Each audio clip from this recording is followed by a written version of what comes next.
do matter. Radiant Fountain, Temple of Enlightenment. You do see there are a couple of temples there. Also a Tranquil Cove. On Braun-Duin's side, a Fleecemane Lion, a Rishasha Death Dealer. Does have an Urborg in play along with the Temple of Maldia, Llanowar Oasis, and Citadel. And a Windswept Teeth. Able to tap the Heath for mana thanks to the Urborg. He'd like to go monstrous with his Fleecemane Lion. And keep in mind, Brian does have quite a few cards in hand, though Davis's life total is pretty low. Brian will draw a card. A couple copies of Wingmate Rock over there. Pearl Lake Ancient trying to hold the fort down. These blue-white decks do not have nearly the same level of inevitability that they once did. With Sphinx's Revelation, all you basically had to do was survive. But now, Jesus' Ingenuity, Dig Through Time, those cards are still powerful, but it's a little bit more challenging to close out the game, even when you get to turn 8, turn 9, turn 10. It's not a guarantee like it once was. Brian going to play a copy of Anafenza pre-combat. Davis very quickly tapping mana. Perhaps he doesn't want this to resolve. He'll start by casting a Dig Through Time.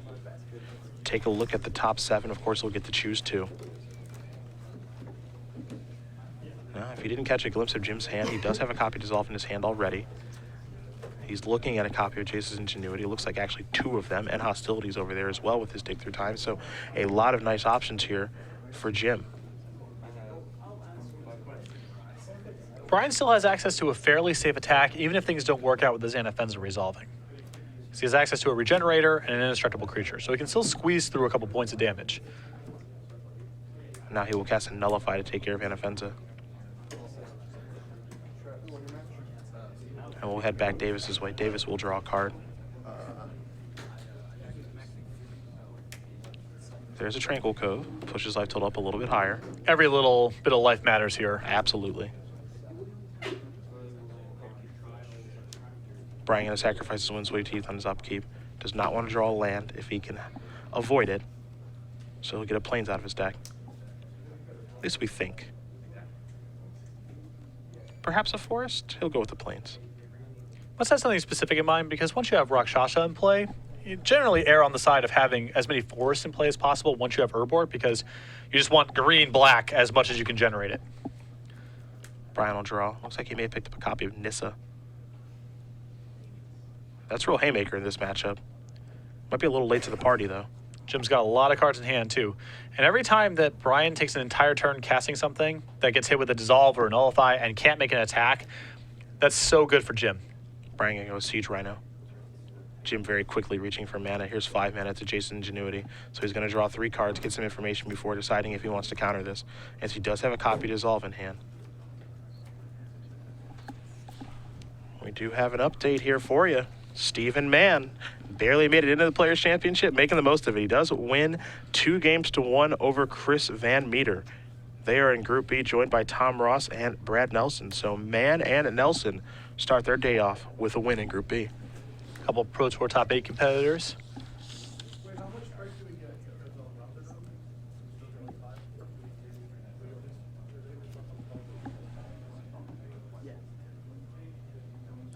You saw Dissolve take care of the Rhino.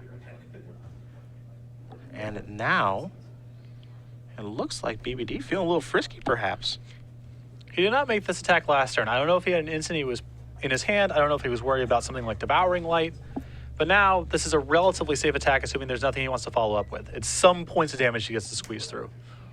There's a block. Just 2 damage is going to come across. Could have made it 4, opted not to. And a passing of the turn with 2 mana available. Davis will draw. You see him pick up a copy of Dig Through Time. Start with Jason Ingenuity. So 3 cards coming here for Jim. Nullify among them. There's also a Disdainful Stroke. His hand is getting loaded up. At this point, it's just an issue of being able to beat the board. Yeah. Radiant Fountain's going to come down. He'll gain 2 life off of that. Just a passing of the turn. Does feel as though Davis is pretty far ahead in this game. Though the board is still a bit of an issue. Well, these creatures are just annoying, right? Yeah. Pearl Link doesn't swallow him up. So Jim's hand's flush with counter spells. It's going to be hard for Brian to beat him that way, but he might be able to just do this. Yeah, these are kind of these weird freebie attacks. Yeah, and Hostilities offers no protection here as long as Brian leaves up Regeneration mana, which should be trivial. 4 damage are going to come across. Just a very weird game. I mean, Jim's looked at a million cards, but Brian, as you mentioned, his annoying creatures are, well, annoying. Yeah. There's a Windswept Teeth. It does make you wonder if Brian wants to commit anything else to the board. For example, he does have a copy of Wingmate Rock in his hand. I think that tapping out is kind of a risk here because it opens up and hostilities to matter. Yeah, and hostilities is a little bit interesting in this situation because it can take care of the Death Dealer. Of course, it won't kill the Fleecemane line. That's indestructible forever. So here's a dig through time. Jim really trying to get through his deck. Triggering Prowess, of course, with the Pearl Lake Ancient. Glare of Heresy among the options. Elspeth, too. Elspeth, pretty good. Not straight up an answer to Fleecemane Lion, but definitely contains it. So Jim is done digging. He'll take a draw for the turn. Now he's just trying to hold on, as this deck oftentimes is trying to do. Well, he might be able to start transitioning to offense now with Pearl Lake. I mean, he's playing Elspeth, Counterspell backup. Those can be your chump blockers. Not a bad spot to get in for a lot of damage. Does not take Jim very long to transition over and kill Brian. Jim gonna play Tranquil Cove. He's up to 4. Hiya. The big Pearl Lake looks like it wants in. And here it comes. You know, part of the reason that card was made uncounterable from a development standpoint is to make it so that these decks actually had a way to win. Yeah, it's nice. I mean, we've seen some blue control matchups over the years that have gone on for an intolerable length of time. So Pearl Lake Ancient, like Aetherling, you know, having one of those in a format so these control matchups can end. Not that Brian's playing with counterspells, but his deck certainly can play a late game. This will be a Glare of Heresy. Will Jim fight over this? Looks like the answer is yes. Dissolve will take care of that. Little scry action here for Davis Evolving Wilds. That's the bottom card of his deck now.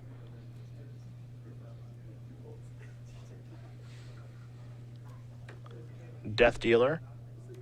Red Zone. This is pretty bad news for Brian if he feels like he has to leave Fleecemane back on defense. Jim can't block fast enough. Would have been an interesting turn if Jim elected to double block and see what Brian does there. Do you like a double block in that instance? To force him to either pump or regenerate, tie up his mana a little bit? I think if Jim has Nullify in his hand, I like saying, yes, use all your mana this turn. Sure. Because now Jim gets on tap with all of his mana, and he can probably play better on Brian's turn than Brian can play on his own. Nullify did take care of that Wingmate Rock. Jim coming in with the soldier tokens. Yep, 1 will bite the dust, but 1 damage will come through. 3 more will come in. Elspeth up to 6, and you can tell what his game plan is. Counter the rest of the spells that are annoying. I can reload with my Pearl Link Ancient at any point. Pick up, Radiant Fountain, which he just played, to gain more life, or Temples, and just get to that ultimate. He's only got to hold on for 2 more turns, and he's got quite a board built up to do that. And of course, this is a situation that this Obzon aggro deck and Brian does not want to be in. We know that. No, and his deck is better suited to avoid this sort of situation than, say, the mid-range decks, which play much worse against Dissolve, but once you get to this spot, it's all kind of the same thing. Glare of Heresy takes care of the Elspeth, so no answer there for Jim. See, life totals here, 8 to 6. Siege Rhino, Disdainful Stroke can't counter it fast enough. Now keep in mind, Davis does have a copy of End Hostilities in his hand. It looks like we're going to see something I thought we might see, which is float some mana, play Pearl Lake Ancient, well, pick up Pearl Lake Ancient, and then replay it. Pick up the lands that matter, which are likely in this instance, a Temple of Enlightenment, among others. The opportunity to scry and just some life gain lands. What you'd expect. 2 Radiant Fountains picked up as well. Wants to keep his life total high. Divination in the draw. No reason to risk anything. He'll peel 2. Glare of Heresy among them. Dissolve as well. Dissolve's a nice one to have. Radiant Fountain's going to come down. Davis up to 8. He just wants to push through these last points of damage. Somehow, some way.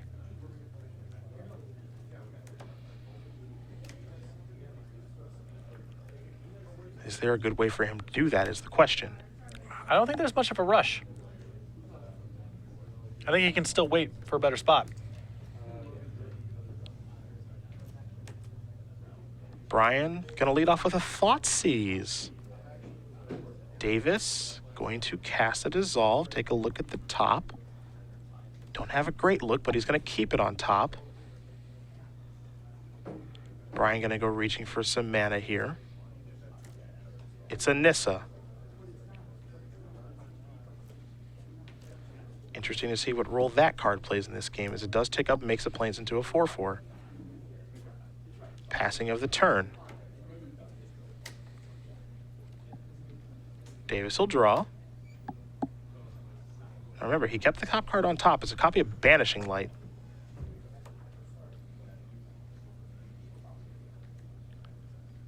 Maybe worth going after the Nissa right now if he has no other answer. I think so. I'll take care of that. He has End Hostilities in his hand, but I think that he would prefer to try to get a little bit more out of it. Because if Brian plays out the rest of his hand and Jim gets to catch it with the End Hostilities, then that's going to be everything. But right now, with the Fleece Main line in play, and if the Nissa was left over, End Hostilities wouldn't really amount to all that much. So Brian's follow-up's going to be here. Looks like he does have a copy of Glare Heresy that he wants to cast.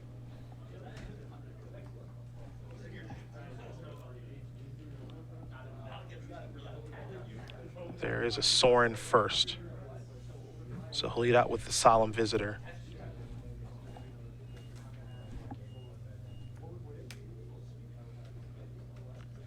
And currently, looks like it's going to resolve. Jim does not have an answer to a flyer currently.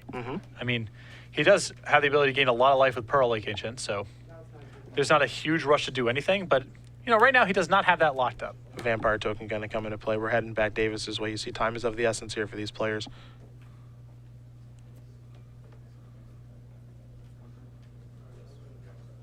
Jim may be considering attacking now.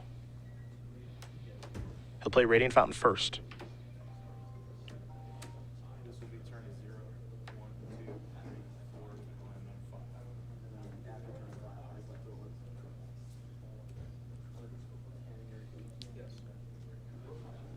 And it will be Glare of Heresy time in just a second here, it looks like.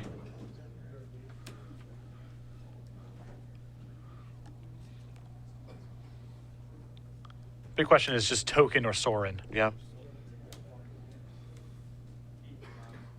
We'll take that down with the Glare.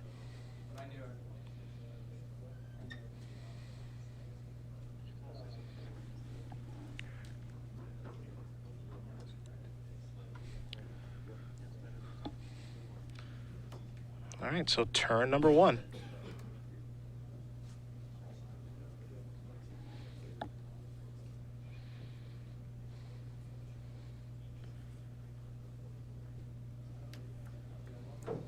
Let's see what Brian has here. Looks like another copy of Sorin.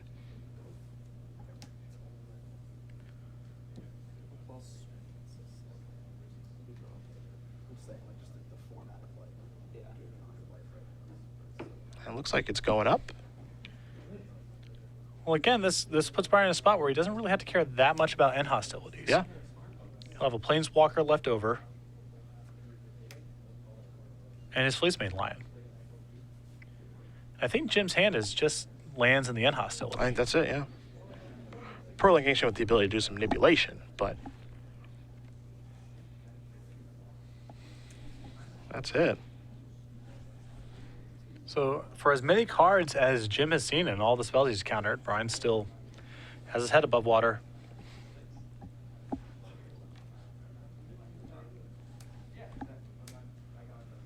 Jim got to figure out how he wants to block here, if he wants to block at all. From Brian's side of the table, the attack is basically free because the Fleece Main Lion's not going anywhere. And it's a lifelink trigger unless Jim does this. Block with the Pearl Lake Ancient and return to his hand. Yeah.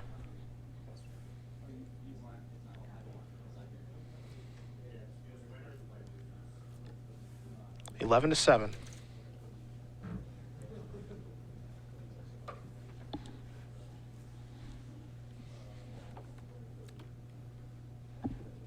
Our last match here of round number one, and they are in turns. Not surprising that it would be Jim Davis's blue-white control deck. If I had to guess going into the round, this would have been my bet. Here comes the Pearl Lake Ancient yet again.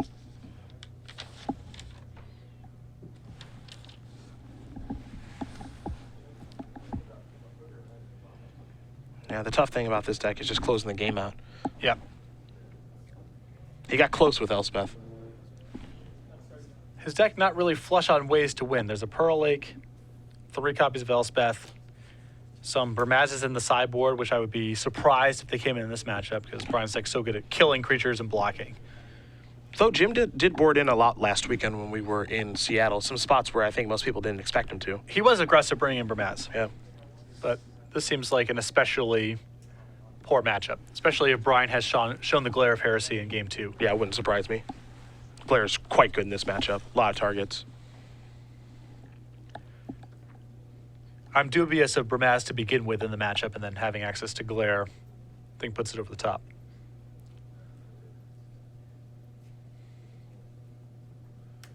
Pearl Lake, red zone.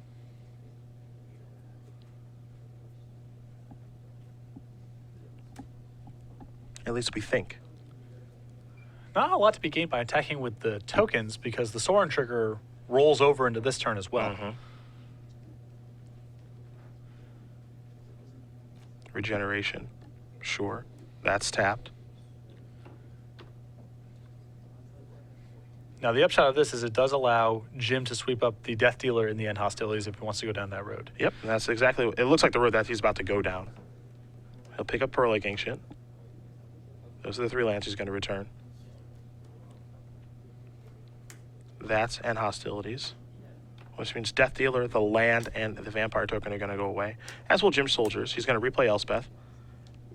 3 soldiers, pass the turn.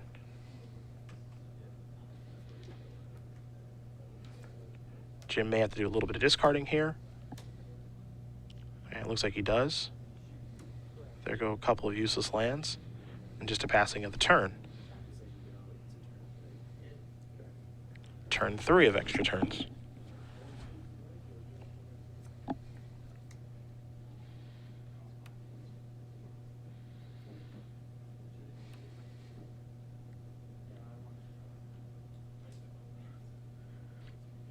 I'd be really surprised if Brian could cobble together lethal in 2 turns.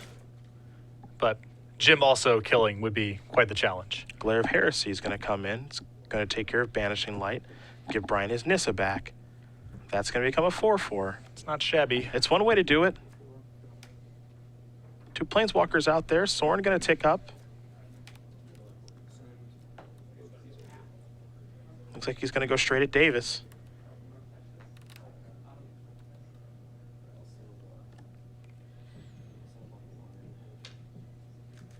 And there's an easy block. 5 damage is going to come across. Davis is going to go down to 4. Brian's also going to gain quite a bit of life here. Yeah, his life total is going to be super high. Pass the turn back. Up to turn 4. Davis will draw. Looks like it may have been a copy of Dig Through Time, and it is. Oh, the permutations. Yeah, there's a lot Jim can do this turn. So we'll start with a dig. Needs a little bit of help here because Brian can still activate the Nissa. So Jim might be in a position to have to just minus the Elspeth this turn. We'll see momentarily, but I think because of the Banishing Light, that should make Jim relatively safe because he can take care of the Nissa that's in play, minus the Elspeth, most likely chump block out.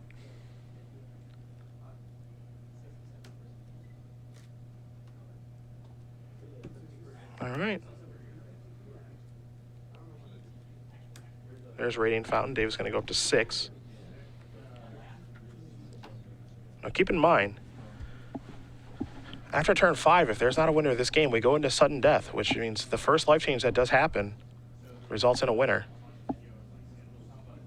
Players knew about that coming into the tournament, and actually some players it actually affected their deck selection as well. So, well, Jim having access to Pearl Lake plus a land is not bad to have in that kind of scenario. Now for Jim, he needs to make sure he doesn't die right now so Yes. he can work his way into that situation. But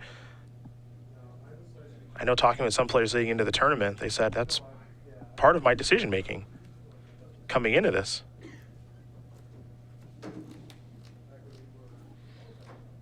Brian going to draw a card. Nissa going to turn her land into a 4/4.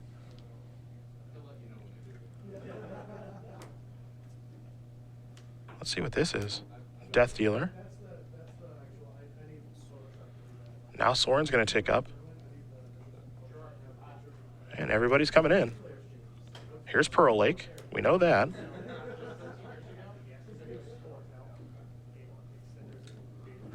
Block one there, there. This is a pretty straightforward block. This is what Jim can do. But whatever tokens he has left over on one of the tramplers. And here's a Devouring Light to take care of that, so. Yep. Jimmy able to clean up this board really, really well.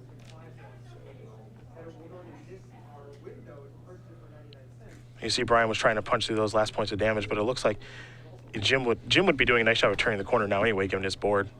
Yeah, I think that Jim is a favorite to win this game regardless from this spot. So Jim will show his hand. And it looks like this one's going to go Jim Davis's way. So we'll have a final result for you guys here in just a moment. But actually, it looks like Brian, I think, is going to be the winner here. So we'll get confirmation on exactly what will happen here in just a second. But we can't update you guys on the other group play and exactly where everyone else does stand. So we'll bring it back here in the booth. It is Cedric Phillips and Patrick Sullivan here for our Star City Games Players Championship from the Star City Games Game Center. A very